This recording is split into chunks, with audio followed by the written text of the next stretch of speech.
الحمدللہ رب العالمین والصلاة والسلام علی نبینا محمد وعلی آلہ وصحبہ اجمعین، اما بعد۔ سامعین کرام، دروس سیرت میں آج کے درس کا عنوان ہے وحی کی آمد۔ آپ صلی اللہ علیہ وسلم غار حرا میں تھے، آپ کے پاس فرشتہ آیا اور اس نے کہا پڑھو۔ آپ نے فرمایا میں پڑھا ہوا نہیں ہوں۔ آپ فرماتے ہیں کہ اس پر اس نے مجھے پکڑ کر اس زور سے دبایا کہ میری قوت نچوڑ دی، پھر چھوڑ کر کہا پڑھو۔ میں نے کہا میں پڑھا ہوا نہیں ہوں۔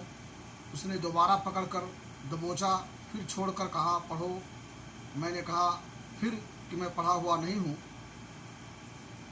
اس نے تیسری بار پکڑ کر دبوچا، پھر چھوڑ کر کہا اقرأ بسم ربک الذی خلق خلق الانسان من علق اقرأ وربک الاکرم۔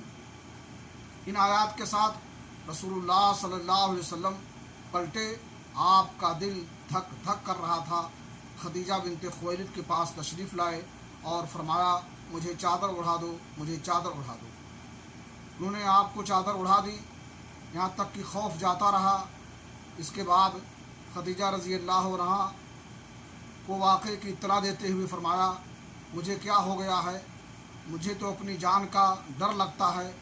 خدیجہ نے کہا قطعاً نہیں، اللہ کی قسم آپ کو اللہ تعالیٰ رسوا نہیں کرے گا۔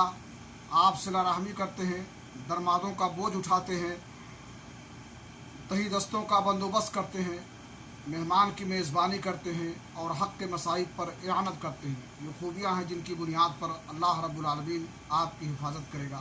آج کے درس میں اسی بات پر اکتفا کرتے ہوئے اللہ رب العالمین سے دعا کرتا ہوں کہ اللہ تعالی ہمیں نبی کی سیرت اپنانے کی توفیق عطا فرمائے۔